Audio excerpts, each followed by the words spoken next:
আজকের এই ভিডিওটা একটি স্পেশাল ভিডিও হতে যাচ্ছে। আমাদের গর্ভবতী গাভীর জন্য আমরা কি কি প্রস্তুতি নিয়েছি, গাভীকে আরামদায়ক রাখার ছোট ছোট সব খুঁটিনাটি সবকিছু আমি আজকে আপনাদের সাথে শেয়ার করব। তাই ভিডিওটি দেখতে থাকুন, একটুকু স্কিপ না করে।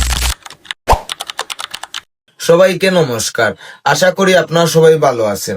আজ আমি আপনাদের দেখাবো কিভাবে আমরা আমাদের গর্ভবতী গাভীর জন্য পর্যাপ্ত জায়গা প্রস্তুত করেছি। আমাদের এই গাভীটি আগামী কয়েকদিনের মধ্যেই বাচ্চা দিবে, তাই আমাদের মূল লক্ষ্য হলো গাভীকে পর্যাপ্ত স্থান আর নিরাপদ পরিবেশ দেওয়া। এজন্য আমরা পরিকল্পনা করেছি আমাদের পাশের সেইডেই বাকি গরুগুলোকে স্থানান্তর করব। এতে গাভীটি পর্যাপ্ত জায়গা পাবে আর সে শান্তভাবে বিশ্রাম করতে পারবে। জন্য আমরা প্রথমে পাশের শেডটা ভালোভাবে পরিষ্কার করা শুরু করি, আর এই কাজগুলো আমরা রাতের দিকেই করতে হয়েছিল, কারণ বর্তমানে আমাদের কাজের চাপ খুব বেশি। ফার্মের পাশাপাশি আমাদের জমিতেও কাজ থাকে। আর সত্যি বলতে সেদিন গাভীর যে অস্বাভাবিক নড়াচড়া দেখে আমরা মনেই করেছিলাম যে সেদিন বাচ্চা দিয়ে দিবে, তাই রাতেই পরিষ্কারের কাজ শুরু করে দিয়েছিলাম। তাই প্রথমে এই শেডে অপ্রয়োজনীয় যা যা ছিল সেগুলো প্রথমে বাইরে বের করি।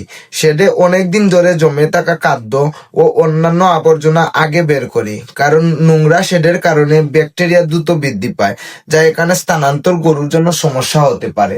তাই আমরা আগে অপ্রয়োজনীয় সবকিছু বাইরে নিয়ে যাই। এরপর আমরা সবগুলো গরুর খাবার জায়গা ভালো করে ঘষে পরিষ্কার করি।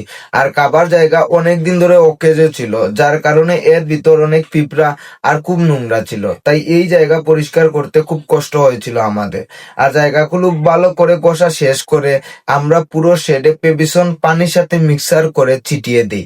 এতে আর ক্ষতিকর কোনো কিছু থাকার আর সম্ভাবনা থাকে না। এসব কাজ করতে করতে আমাদের রাত প্রায় 12টা বেজে যায়। তারপর আমরা একটা একটা করে গরু এই শেডে স্থানান্তর করি। তবে আমাদের গাভী যেখানে ছিল ওইখানেই আছে, বাকি 3টা গরুকে ওই শেডে স্থানান্তর করেছি। এতে আমাদের গাভীও পর্যাপ্ত জায়গা পেয়েছে। এখন গাভীটি বাচ্চা প্রসবের সময় পর্যাপ্ত জায়গা পাবে। এখন কথা হলো, আপনার যদি এরকম জায়গা না থাকে তাহলে আপনি কি করবেন? তখন আপনি বাচ্চা দেওয়ার সময় গাভীকে বাইরে বের করে নিতে পারেন, এতে আর কোনো সমস্যা হবে না।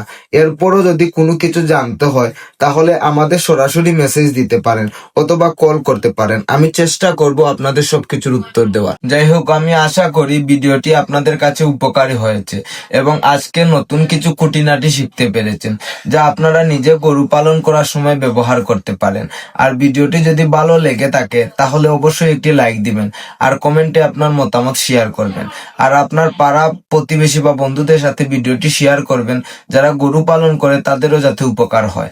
আর চ্যানেলে নতুন হলে অবশ্যই সাবস্ক্রাইব করে যাবেন, আর যাতে পরবর্তী ভিডিওগুলো আপনি সরাসরি দেখতে পারেন। সবাই ভালো থাকেন, সুস্থ থাকেন, দেখা হবে পরের কোনো ভিডিওতে। হর হর মহাদেব।